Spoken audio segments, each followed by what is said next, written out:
یہ تھیوری ٹھیک ہے یا غلط، اس کو تو وقت ہی ثابت کرے گا، لیکن کم از کم یہ ایکسپلین ضرور کرتی ہے کہ یہ جن بوتل سے باہر کیسے نکلا اور ووہان تک کیسے پہنچا، اور اس کے بعد دنیا میں کلپیبل مین سلاٹر جو کیا جا رہا ہے اس کے نقصانات کا بلیم کس پہ لگایا جا سکتا ہے۔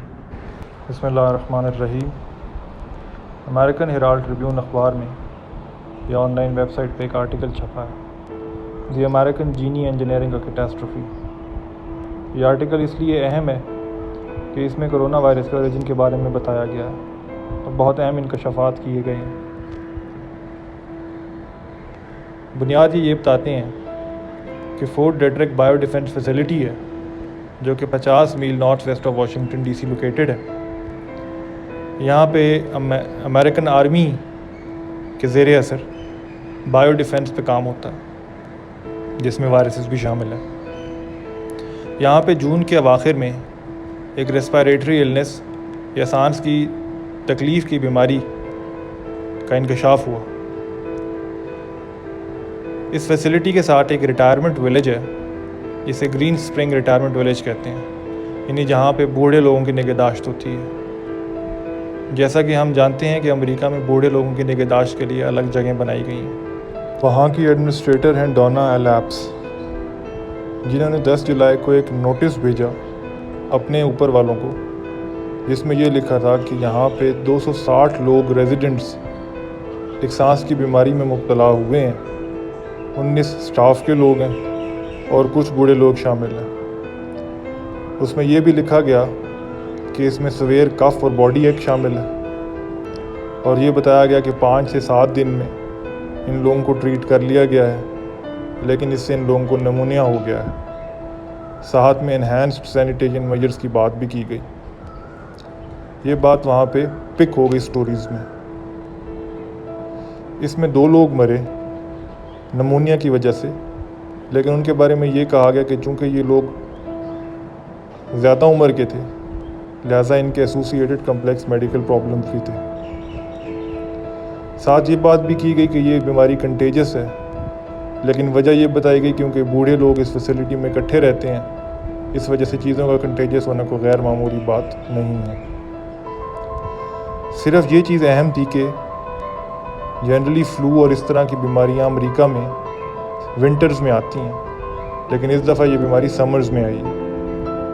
سینٹر فار ڈیزیز کنٹرول جو کہ امریکہ کا سینٹرل ادارہ ہے، انہوں نے 8 جولائی کو اس بیماری کے سیمپل لیے، لیکن اس کو تشخیص کرنے میں ناکام رہے، اور آخری حربہ ان کو یہ لگا کہ فورٹ ڈیٹرک کی فیسلٹی کو بند کر دیا جائے 2 ہفتے کے بعد۔ وہاں سے ایک سٹیٹمنٹ ایشو کی گئی اور کہا یہ گیا کہ اس فیسلٹی کو اس لیے بند کیا جا رہا ہے کہ یہاں پہ گندے پانی کے اخراج کے لیے مناسب اقدامات موجود نہیں ہیں۔ آلدو کہ اس فیسلٹی میں ایبولا جیسے لیتھل وائرسز پہ بھی کام ہوتا تھا، لیکن 2015 میں یہاں پہ کچھ وائرسز پہ کام کو بند کروا دیا گیا۔ یہاں پہ جو مین وائرس ریسرچ پہ کام ہو رہا تھا اسے GOF یا گین آف فنکشن آپریشن کہتے ہیں۔ 2014 میں اوباما ایڈمنسٹریشن نے یہ ریسرچ بند کروا دی تھی، جس کی بنیادی وجہ ان وائرسز کا اچانک سے لیک ہو جانا اور انسانوں میں نقصان کرنا بتایا جاتا ہے۔ نومبر 2015 میں سائنٹسٹ نے ایک وارننگ بھی ایشو کی جو کہ وائڈلی پبلسائز کی گئی،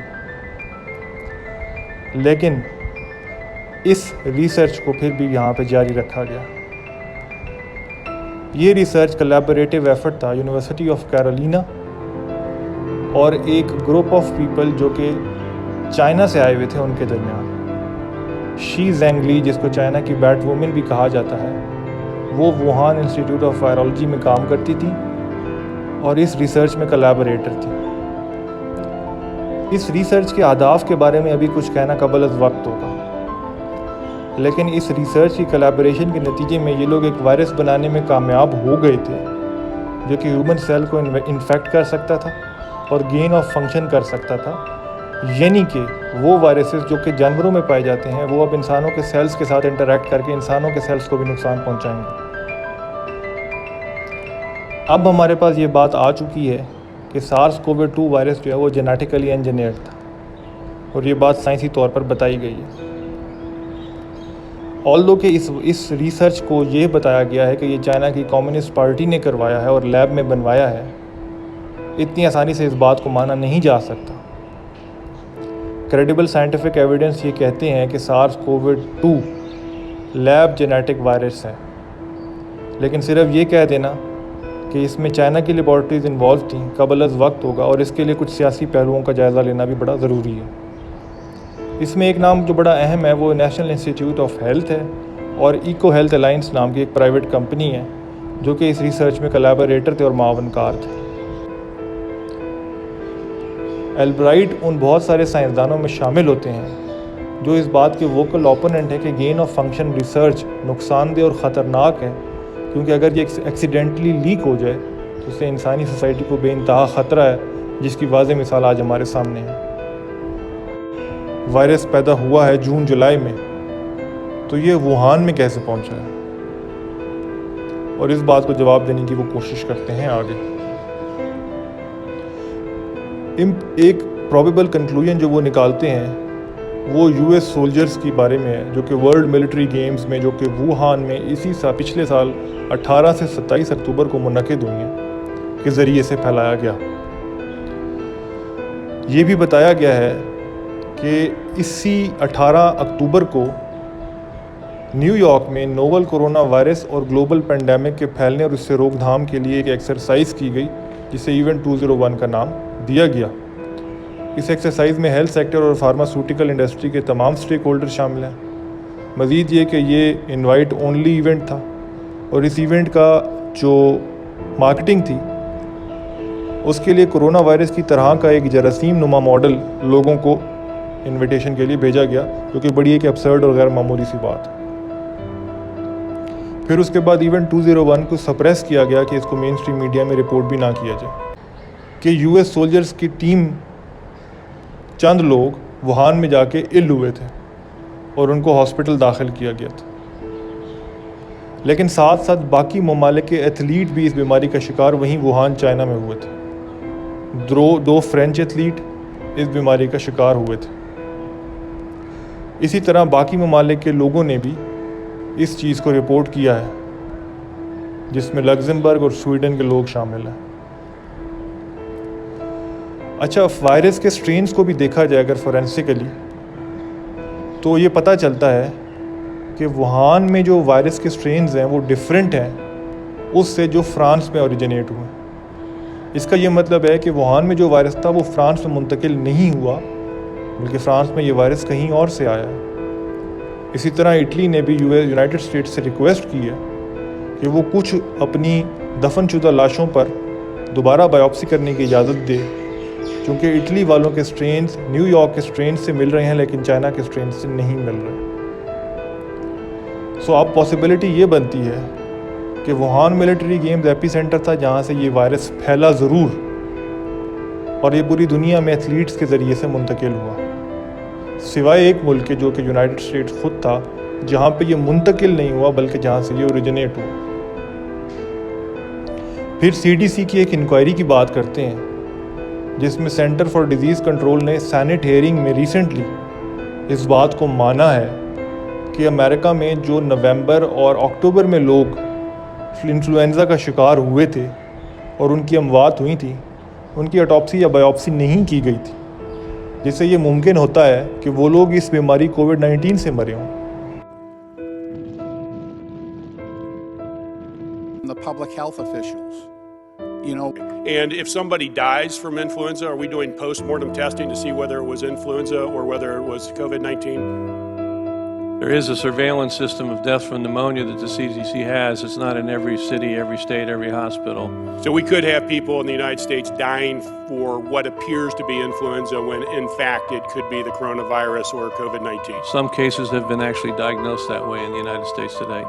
جبکہ ہم یہ کہہ رہے ہیں کہ پیشنٹ 0 ووہان میں نکلا ہے کہیں نومبر یا دسمبر میں جا کے۔ اس پہ چائنا نے یونائٹڈ اسٹیٹس سے سوال کیا ہے کہ آپ کا پیشنٹ 0 کون اور کب تھا۔ پرہیپس چائنا کو یہ پتہ چل گیا ہے کہ گرین اسپرنگ ریٹائرمنٹ ولیج سے نکلنے والا یہ وائرس پہلے امریکہ میں پھیلا اور پھر چائنا میں آیا ہے۔